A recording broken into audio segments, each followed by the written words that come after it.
మాకు A1 convention హాల్లో commercial courts opening అని చెప్పేసి రాష్ట్ర వ్యాప్తంగా 60 మందిని నామినేట్ చేశారు.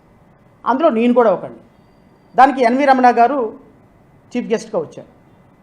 A1 కన్వెన్షన్ హాల్ విజయవాడలో పెడితే అక్కడికి వచ్చినటువంటి జడ్జిలకి మేజర్ పెద్ద పెద్ద జడ్జిలందరికీ ఇంక్లూడింగ్ మాకుతో సహా 60 మందికి భోజనం వడ్డించింది చంద్రబాబు నాయుడు గారు.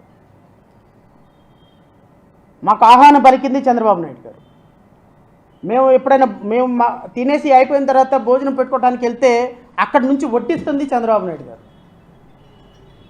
అంటే ఈ విధంగా ఎందుకు ఆయన ఈ విధంగా చేశారు అంటే తన పనిని తను చేసుకోవటానికి ఏ విధంగా ఒక తన యాటిట్యూడ్ని ప్రదర్శిస్తారో అని చెప్పటానికి నిన్న గౌరవ ముఖ్యమంత్రి గారు చెప్పినటువంటి కథ నాకు నిన్న కనెక్ట్ అయింది. ఓహో, సో తన పనిని తను నిర్వర్తించుకోవడానికి వ్యవస్థలో ఉన్నటువంటి వ్యక్తులకి ఇంత మర్యాద ఇస్తారనమాట. పాపం ఈ మర్యాదలు, ఈ కథలు, ఈ కమానుషులు మిగతా ముఖ్యమంత్రులకి తెలియదు. వాళ్ళెవరికి తెలియదు. ఇంత గొప్ప ఇది తెలియక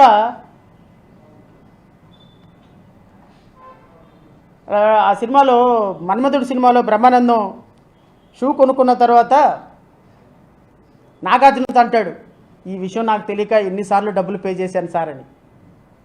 డబ్బులు లేవు కదా సార్, ఎలాగంటే రన్నింగ్ ట్రైల్ చేస్తారని పారిపోటు నుంచి అంటే అంటాడు నాగార్జున. సార్ ఈ విషయం తెలియక ఎన్ని షూలు కొన్నాను సార్ ఇప్పుడు దాకా, అల్లుకుపోతాను చూడండి అంటారు. అలా ఉంది రాష్ట్ర ప్రజల పరిస్థితి. ముఖ్యమంత్రి చంద్రబాబు నాయుడు గారి పరిస్థితి కూడా అలాగే ఉంది.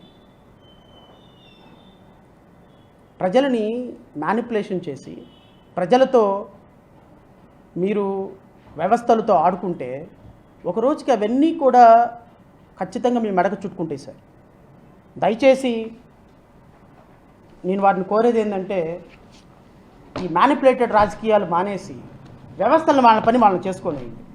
ఎందుకంటే ఒక రోజుకి అధికారం మారిందనుకోండి, దానికి పూర్తి బాధ్యత మీరే వహించాల్సి వస్తుంది. సో ఈ స్టోరీని మీకు ఎందుకు చెప్పాల్సి వచ్చిందంటే ఒక ఆలోచన, ఒక మనిషి యొక్క ఆలోచన ఇంత క్రూరంగా ఉంటుంది. ఇది నిజ స్వరూపం. 164 సీట్లు ఇచ్చి వీళ్ళకి ముఖ్యమంత్రులను చేసి చివరికి పేదలు మాత్రం నిరుపేదలు అయిపోతున్నారు, వీళ్ళు మాత్రం కోట్లు సంపాదించుకున్నారు. ఇలాంటి వ్యక్తులకి మీరు ఓట్లు మళ్ళీ వేస్తే, ఇలాంటి వ్యక్తుల్ని మళ్ళీ ముఖ్యమంత్రులను చేస్తే రాష్ట్రం ప్రగతి ఎక్కడ ఉండదు, పేపర్ల మీదే ఉంటుంది, టీవీల్లోనే ఉంటుంది. ABNలో ఉంటుంది, TV5లో ఉంటుంది, మహా టీవీలో ఉంటుంది, ఈటీవీలో ఉంటుంది. అంతే. రాష్ట్ర ప్రగతి ఇంకెక్కడ ఉండదు, పేపర్ల మీద ఉంటుంది. 2014 నుంచి ఈ రోజు వరకు అమరావతికి పేరు పెట్టించుకోలేకపోయినాడు మహానుభావుడు. ఇదిగో రేపు, ఇదిగో వినాయకుడి పెళ్ళి ఎప్పుడంటే రేపు రేపు రేపు అని గోళ్ళ మీద రాసుకున్నట్టు రేపు రేపు అమరావతి నిర్ణయం రేపు పేరు పెట్టడానికి 2.5 సంవత్సరాలు తీసుకున్నావు. నువ్వు అమరావతిని కడతావా, సింగపూర్ని కడతావా? సిగ్గుందా ఏమన్నా నీకు? అసలు అమరావతి రైతులని మోసం చేస్తారా ఈ విధంగా? 2 సంవత్సరాల పైన 3 సంవత్సరాలు వస్తుంది రమారమి, ఇంకా అమరావతిని క్యాపిటల్ పేరు అమరావతి అని నిర్ణయం చేసుకోలేకపోయినారు మీరు. కేంద్ర ప్రభుత్వం మీది మళ్ళీ డబల్ ఇంజిన్ సర్కార్ ఇది. కేంద్రంలో మళ్ళీ కేంద్ర మంత్రులు, మీరు కేంద్ర మంత్రులుగా ఉండి ఏం గడ్డి పీకటానిక, గుడ్డుగుర్రానికి పళ్ళు తోమటానిక మీరుంది? దేనికోసం? అమరావతికి నిధులు పక్కన పెట్టండి, అమరావతికి ప్రెస్టేజ్ ఇన్స్టిట్యూషన్స్ పక్కన పెట్టుకోండి, వెనుకబడిన తరగతులు వెనుకబడిన జిల్లాలకి నిధులు పక్కన పెట్టండి.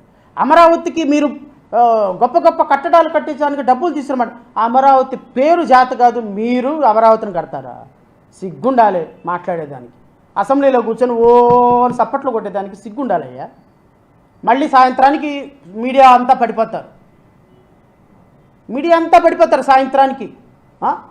అమరావతిని అద్భుతంగా డెవలప్ చేస్తున్న చంద్రబాబు నాయుడు, అమరావతిని అద్భుతంగా సపోర్ట్ చేస్తున్న భారతీయ జనతా పార్టీ. ఏంటి సపోర్ట్ చేసిన? అమరావతి పేరు పెట్టించుకోండి, మీ సంబడాలు కావాలా, సర్వాసంతి మీరు పెద్ద మగవాళ్ళని ఒప్పుకుంటాం. మేము ముందు అమరావతి పేరు పెట్టించండి మీ యూట్యూబ్ ఛానల్స్కి అందరూ కలిసి.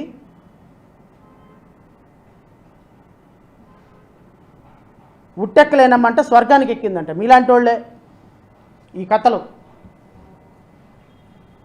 ప్రధానమంత్రిని రిక్వెస్ట్ చేస్తున్నాం, అమిత్ షా గారిని కాళ్ళు పట్టుకుంటున్నాం. దేనికి? పవన్ అందియే అని. పవన్ ఎందుకు చాక్లెట్లు బిస్కెట్లు పెట్టడానికి పవన్ కళ్యాణ్? దేనికి? పవన్ కళ్యాణ్ వెళ్ళి పేరు పెట్టించవా అమరావతి అని. మీది ఉస్తాద్ భగత్ సింగ్లోను ఓజీలు పీజీలు తర్వాత సంగతి. రియల్గా ఆంధ్రప్రదేశ్ రాష్ట్రానికి ఏమైనా ఉపయోగమో చూడండి, ప్రజలకు ఏమైనా ఉపయోగమో చూడండి, అమరావతికి ఏమైనా ఉపయోగమో చూడండి. 1 గంట నిన్న హైకోర్టులో వర్షం పడితేనండి మా కారు సగం మునిగిపోయిందండి 1 గంటకి వర్షానికి. Is this the capital? Is this the peoples capital really? 2014 నుంచి పట్టుమని 10 కట్టడాలు కట్టడే లేదు అమరావతిలో. వేల కోట్ల రూపాయలు అప్పులు చేస్తున్నారు. ఎక్కడికి వెళ్తున్నాయి ఈ డబ్బులు? ఇవన్నీ ఆన్సర్ చేయాలి. రేపు 2029లో ఈ దుర్మార్గులకి అధికారం ఇస్తే రాష్ట్రాన్ని అమ్మేస్తారు. ఇప్పటికే సగం అమ్మేశారు. ఇప్పటికే 3.5 లక్షల కోట్ల రూపాయలు అప్పు చేసి సర్వనాశనం చేశారు రాష్ట్రాన్ని. ఇంకా ఈ రాష్ట్రంలో ఇంకా ఇంకా ఇంకా మరి బతకడానికి బతుకుండదు. కాబట్టి విఘ్నులైనటువంటి ప్రజలు నేను కోరేది ఏంటంటే, ఇలాంటి వ్యక్తులకి మనం అధికారం ఇచ్చి, ఇలాంటి వ్యక్తుల వల్ల మన భవిష్యత్తుని, మన పిల్లల భవిష్యత్తుని ముగ్యం అంధకారం చేసుకుంటే, ఒక ఉప ముఖ్యమంత్రి ఏమో నిరంతరం షూటింగ్లో ఉంటాడు, ఇక హోమ్ మినిస్టర్ ఏమో నిరంతరం ప్రెస్ మీట్లో ఊరికే హెరిటేజ్ని రక్షించడానికి ఉంటుంది. ఇంకో మంత్రులు ఎక్కడ ఉంటున్నారో ఎవరికి తెలియదు. ఒక మంత్రి ఏమో డ్యాన్స్లు వేసుకుంటానికి ఉంటాడు, ఒక మంత్రి ఏమో బూతులు తిట్టడానికి ఉంటాడు, ఇంకో మంత్రి ఏమో పవన్ కళ్యాణ్ ప్రెస్ మీట్లు చూడటానికి, పవన్ కళ్యాణ్ సక్సెస్ మీట్లు చూడటానికి ఉంటాడు, ఇంకో మంత్రి ఏమో ఇంకొద్దు హోటళ్ళ చుట్టూ తిరుగుతూ ఉంటాడు. రెవెన్యూ శాఖ మంత్రి ఆయనే. ఏబిఎన్ ఆంధ్రజ్యోతి వాళ్ళు పెద్ద ఆర్టికల్ వేశారు కదా ఆయనదే. ఆయన విలాసాలు, ఆయన వికృత చేష్టలు ఆయన. ఇంకో మంత్రి ఏమో సాయంత్రానికి ఎంత డబ్బులు వచ్చినా లెక్కేసుకున్నట్టు ఉంటాడు. ఎక్కడుందండి పరిపాలన రాష్ట్రంలో? ఇలాంటి వ్యక్తులకు అండి మనం అధికారం ఇచ్చింది అని ప్రజలు అనుకుంటున్నారు. ప్రజలకు సమాధానం చెప్పాల్సిన బాధ్యత ప్రభుత్వానికి ఉంది. ఆ ప్రభుత్వం సమాధానం చెప్తుందని నేనైతే భావిస్తున్నా. Thank you so much for giving me opportunity.